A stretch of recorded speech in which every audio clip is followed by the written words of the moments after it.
আপনি যদি ভেবে থাকেন মার্কিন প্রেসিডেন্টের নিরাপত্তা সবচেয়ে কঠিন, তাহলে আপনি সম্ভবত ভ্লাদিমির পুতিনের চারপাশে নিরাপত্তা ব্যবস্থার খবর রাখেন না। কারণ রাশিয়ার প্রেসিডেন্ট পুতিন কোনো সাধারণ রাষ্ট্রপ্রধান নয়। তার আশেপাশে এমন এক নিরাপত্তা বলয় তৈরি করা হয় যা দেখতে অনেকটা হলিউড সিনেমার মতো লাগে।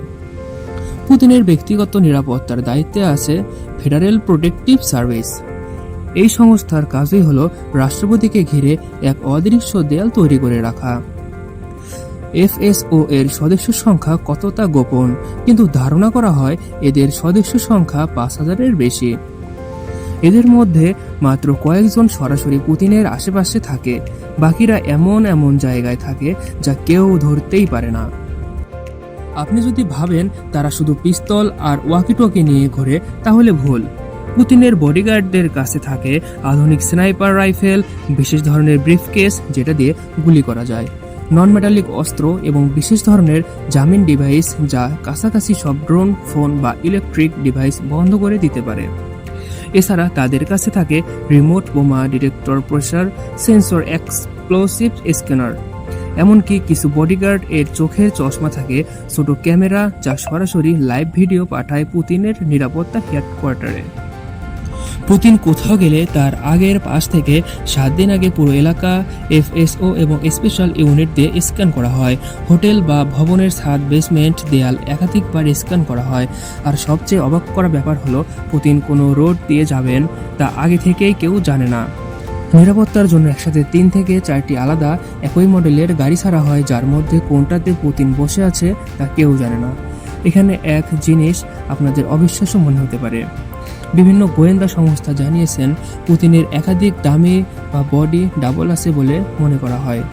পুতিন নিজেও একবার স্বীকার করেছিলেন এক সময় বডি ডাবল ব্যবহার করার কথা ভাবা হয়েছিল, এমনকি কয়েকবার ব্যবহার করা হয়েছে। একদিন যেটা খাচ্ছেন সেটা তাকে দেওয়ার আগে 3বার টেস্ট করা হয়। রাশিয়ার স্পেশাল টেস্টিং ইউনিট তার খাবার, পানি, ফলমূল এমনকি কফি পর্যন্ত ল্যাবে পাঠায়। তবে পরিবেশন করে পুতিন সবসময় বৃষ্টি আরও বেশি গাড়ি নিয়ে চলাফেরা করেন। সবাই ভাবে পুতিন গাড়িতে করে যাচ্ছেন, অথচ ঠিক সেই সময় তিনি এক হেলিকপ্টার বা প্রাইভেট জেটে আকাশপথে অন্য কোথাও চলে যান। এভাবেই প্রতিপক্ষদের বিভ্রান্ত করে পুতিনের নিরাপত্তা টিম দারুণ কৌশল অবলম্বন করে চলে।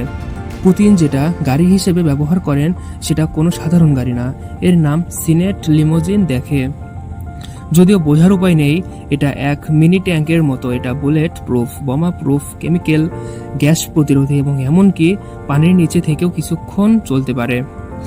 গাড়ির দরজা এতটাই ভারী যে সাধারণ মানুষের পক্ষে খুলে ফেলা সম্ভব না। পুতিন এক বিশেষ প্লেন ব্যবহার করেন। এই প্লেন বুলেট প্রুফ, এমনকি ব্যালিস্টিক মিসাইল প্রুফ। এমনকি এই প্লেনের আলট্রা জামা রয়েছে, ফলে এই প্লেনে আশেপাশে কয়েক কিলোমিটারের মধ্যে কোনো ড্রোন, এমনকি কোনো শত্রুর ফাইটার জেটও প্রবেশ করতে পারে না। আরও একটি মজার ব্যাপার হলো এই প্লেনের সাথে সবসময় 6টি ফাইটার জেট উঠতে থাকে, যেগুলো পুতিনকে সর্বোচ্চ নিরাপত্তা দিতে দিতে নিয়ে যায়। 2022 সালের পর থেকে পুতিন প্রায় প্লেন নয়, বিশেষ এক সিগারেট ট্রেন ব্যবহার করছেন। ট্রেনটা দেখতে একেবারে সাধারণ রাশিয়ার রেলওয়ের মতোই, কিন্তু ভেতরে ঢুকলেই আপনার চোখ কপালে উঠে যাবে।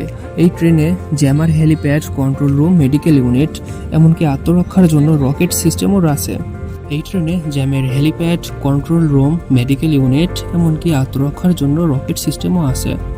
কেউ পুতিনের কাছাকাছি যেতে চায়, পক্ষে রাজনীতিবিদ, বিজ্ঞানী বা সাংবাদিক কিংবা রাশিয়ার নাগরিক, তার ব্যাকগ্রাউন্ড চেক করা হয়।